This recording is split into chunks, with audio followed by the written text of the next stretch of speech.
আসসালামু আলাইকুম। আজকে রেসিপি কাঁচা লঙ্কার আচার বা মির্চি আচার রেসিপি। এখানে আমি 250 গ্রাম নর্মাল যে ঝাল লঙ্কাগুলো হয় সরু সরু, সে ঝাল লঙ্কা নিয়েছি 250 গ্রাম। খুব ভালো করে ধুয়ে আমি পানিটা মুছে রোদে রেখেছিলাম 1-2 ঘন্টা মতো। এখন লঙ্কার বোটাগুলো ছাড়িয়ে এরকম একটা কাঁচি দিয়ে আমি সব লঙ্কাগুলো একে একে কেটে নেব। চাকু দিয়েও কাটা যায়, কিন্তু আমার কাছে কাঁচি দিয়ে কাটাটা বেশি সহজ মনে হয়, কারণ কাঁচি দিয়ে কাটলে লঙ্কা যে ঝাল সেটা হাতে লাগার সম্ভাবনা কম থাকে। আপনারা চাইলে কম যে ঝাল সে লঙ্কাটাও বাজার থেকে নিতে পারেন। তো আমি এরকম করে কাট করে নিয়েছি সব লঙ্কাগুলো। এখন একটা বাটির মধ্যে আমি নিয়ে নিচ্ছি সব লঙ্কাগুলো।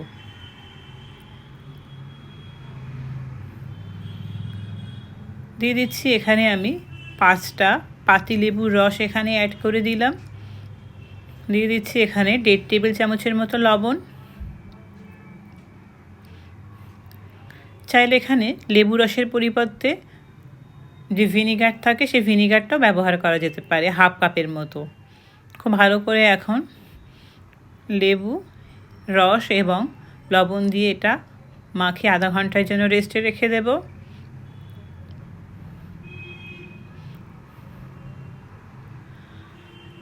ততক্ষণে আমি একটা প্যানের মধ্যে 1 কাপের মতো সর্ষের তেল নিয়েছি। তেলটা খুব ভালো করে গরম করে নিয়েছি। দেখতেই পাচ্ছেন তেল থেকে ধোঁয়া উঠতে শুরু করেছে। ঠিক এই সময় আমি গ্যাসের ফ্লেমটা অফ করে দিচ্ছি। এখন তেলটা ঠান্ডা হওয়ার জন্য রেখে দিচ্ছি। নিয়ে নিলাম এখানে আমি 4 টেবিল স্পুন মৌরি, 4 টেবিল স্পুন গোটা ধনে, 4 টেবিল স্পুন কালো সর্ষে, 2 টেবিল স্পুন নর্মাল জিরা, 1 টেবিল স্পুন মেথি আর 1/2 টেবিল স্পুন আজওয়াইন বা জোয়ান। এখন এটা হালকা একটু গরম করবো, অর্থাৎ এটা আমি ভাজবো না। এই যে ময়েশ্চারাইজার ভাবটা কমে গেলে আমি এটা গ্যাসের ফ্লেমটা অফ করে দেব। জাস্ট একটু গরম করে নিলাম। এখন এটা মিক্সির জারের মধ্যে নিয়ে নিয়েছি। এখন এটা গুঁড়ো করে নেব। দেখতেই পাচ্ছেন একটা আমি কিন্তু দানা দানা মতো করে রেখেছি। এখন এর মধ্যে কিছু আমি মশলা অ্যাড করব।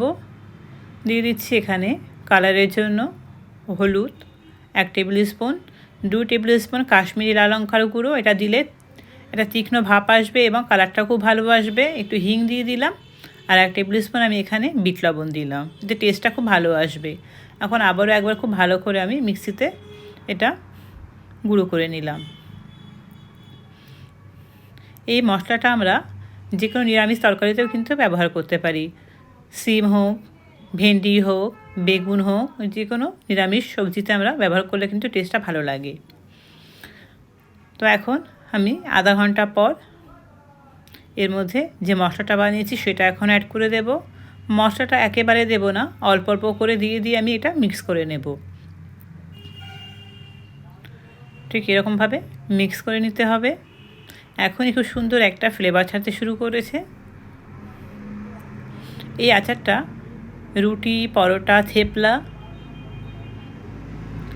সব কিছুর সঙ্গে ভালো লাগে। এখন আমি দিয়ে দিলাম এখানে 1/2 টেবিল স্পুনের মতো কালো জিরে।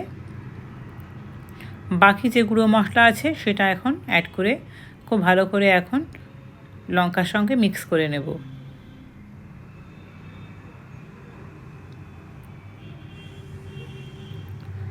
খুব ভালো করে এটা মিক্স করে নিলাম।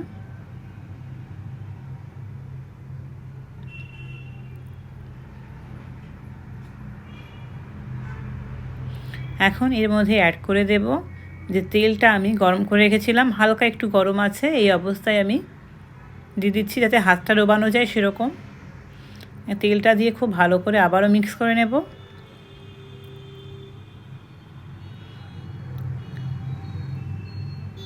এই আচারটা যত বেশি দিন রাখা যাবে তত এই আচারটা সফট হয়ে যাবে, খেতে দারুণ টেস্ট হবে।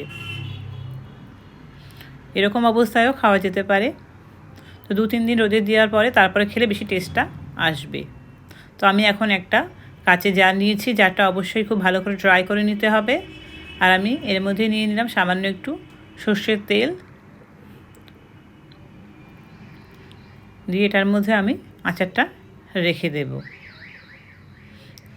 এই যে আচারটা সাধারণত গুজরাটি বা রাজস্থানে দিকে বেশি প্রচলিত। এগুলো রুটি, পরোটা, থেপলা, গরম ভাতের সঙ্গেও কিন্তু খুব ভালো লাগে। যদি তরকারিতে কখনো তেল মশলা কম হয়, অর্থাৎ ঝাল লবণ কম হয়, তখন এটা দিয়েও কিন্তু খুব খাওয়া যেতে পারে, বা মুড়ি মশলা হিসাবেও এটা ব্যবহার করা যেতে পারে।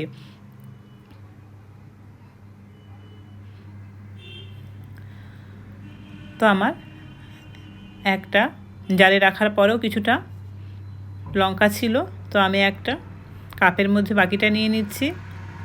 তো দেখতেই পাচ্ছেন কতটা সুন্দর কালার এসছে, খেতেও কিন্তু দারুণ লাগবে।